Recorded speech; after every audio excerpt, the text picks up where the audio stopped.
कथित शराब घोटाले में लगातार जो ईडी की कार्रवाई है वो चल रही है और जिसके चलते के चंद्रशेखर राव तेलंगाना के सीएम की बेटी के कविता ईडी के मुख्यालय पहुंची थी। तस्वीरें हम आपको ईडी मुख्यालय के बाहर की दिखा रहे हैं। आज फिर से एक बार उन्हें दोबारा पूछताछ के लिए बुलाया गया था, जिसके चलते आज वो यहाँ पर पहुंची थी। उनके ऊपर आरोप है कि उन्होंने रिश्वत दिए, जिसके चलते जो दिल्ली की शराब पॉलिसी है वो बदली गई और उसके बाद जो फायदा है वो पहुंचाया गया।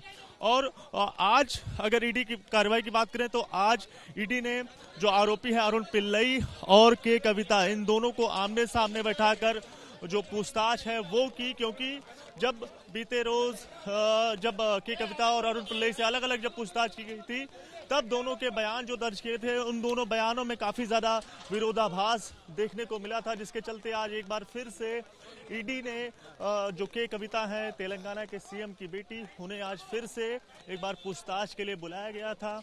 और इससे पहले की बात करें तो 11 मार्च वो दिन था जब ईडी मुख्यालय के कविता फिर से पूछताछ के लिए पहुंची थी और 16 मार्च को भी उन्हें एक बार बुलाया गया था, लेकिन उस रोज वो हाजिर नहीं पहुंच नहीं पाई थी और जिसके चलते एक बार फिर आज वो के कविता फिर से ईडी मुख्यालय आज पहुंची थी। लगातार जो पूछताछ है ईडी की वो जो कथित तौर से दिल्ली सरकार का शराब घोटाला है उसमें के कविता भी साउथ लॉबी की जो बात है उसमें मुख्य किरदार के रूप में सामने आती हैं और उनसे इसी के चलते जो पूछताछ है ईडी की वो लगातार चल रही है। और इसके अलावा अगर अरुण पिल्लई की बात करें तो साउथ लॉबी के जो फ्रंट मैन है उसमें अरुण पिल्लई का नाम है और उनसे भी लगातार जो पूछताछ है वो चल रही है। आज उन्हें न्यायिक हिरासत में भी भेज दिया गया है और आज लगातार तकरीबन सुबह 10:30 बजे का समय था जब के कविता तेलंगाना के सीएम के चंद्रशेखर राव की बेटी जो ईडी मुख्यालय पूछताछ के लिए यहाँ पर ईडी ऑफिस पहुंची थी। उसके बाद जो अरुण पिल्लई हैं उन्हें भी सामने बैठाया गया है। आमने सामने बैठाकर के कविता और अरुण पिल्लई दोनों को आमने सामने बैठाकर दोनों से कन्फ्रंट कराया गया, दोनों से सवाल जवाब हुए और उसके बाद अब तकरीबन 10 घंटे से ज़्यादा का समय हो गया है जब के कविता जो है वो निकल रही हैं ईडी ऑफिस के। तस्वीरें हम ईडी ऑफिस के बाहर की आपको दिखा रहे हैं तौर से।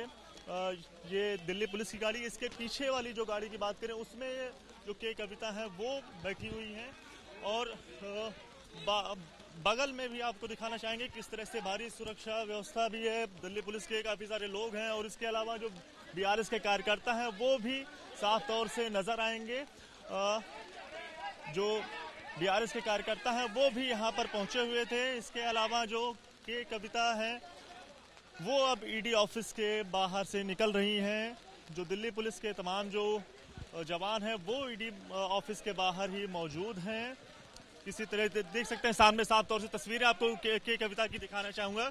इस तरह से के कविता है यहाँ पर वो बीआरएस पार्टी की जो के चंद्रशेखर राव उनकी बेटी जो है वो विजय देख सकते हैं वो विक्ट्री का साइन दिखाते हुए साफ तौर से सामने आपको दिखाना चाहूंगा तस्वीरें। ये कविता अब ईडी मुख्यालय से बाहर निकल रही हैं।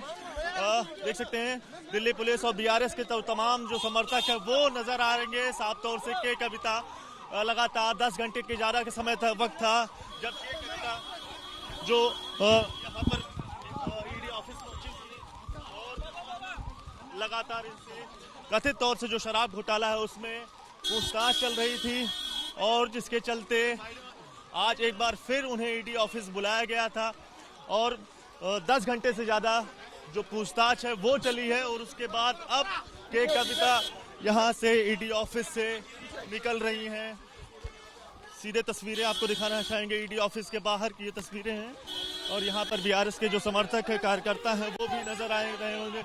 देख सकते हैं जो समर्थन है वो भी यहाँ पर काफी ज्यादा देखने को मिल रहा है। जो कार्यकर्ता हैं वो भी यहाँ पर पहुंचे हुए हैं। लगातार देख सकते हैं सामने तस्वीरें अगर बात की जाए तो जो समर्थन है वो भारी यहाँ पर जो बीआरएस के कार्यकर्ता हैं उनका देखने को मिल रहा है। यहाँ पर लगातार जो कार्यकर्ता हैं वो निकल रहे हैं और भारी समर्थन जो है वो देखने को मिल रहा है। भारी ये साफ तौर से तस्वीरें देख सकते हैं, जो के कविता है वो निकल रहे हैं। के कविता उसके सामने साफ तौर से जो समर्थक हैं, इसके अलावा जो सुरक्षा कर्मी हैं वो भी यहाँ पर लगातार ये गाड़ी निकालने की कोशिश कर रहे हैं। तो किस तरह से साफ तौर से तस्वीरें ईडी ऑफिस के बाहर की हैं, यहाँ पर के कविता निकलती हुई ईडी ऑफिस के बाहर की। लगातार आज भी दूसरे दिन जब के कविता यहाँ पर ईडी मुख्यालय पहुंची तो उनसे 10 घंटे से ज्यादा समय तक लगातार पूछताछ की गई। कथित तौर से दिल्ली का जो शराब घोटाला है उसके लिए आज के कविता को एक बार फिर से ईडी मुख्यालय बुलाया गया था। अरुण पिल्लई जो आरोपी हैं उनसे और के कविता के आज आमने सामने बैठाकर पूछताछ की गई। बीते रोज जब 11 मार्च को के कविता को जब ईडी मुख्यालय बुलाया गया था तब 9 घंटे तक पूछताछ की गई और आज 10 घंटे से ज्यादा समय तक के कविता से पूछताछ की गई। उसके बाद अब 9 बजे के बाद का जब समय है तब के कविता ईडी मुख्यालय से बाहर निकल रही हैं। अपने सहयोगी कैमरा पर्सन हेमंत कुमार सूद के साथ दिव्यांकर तिवारी, एबीपी न्यूज, दिल्ली।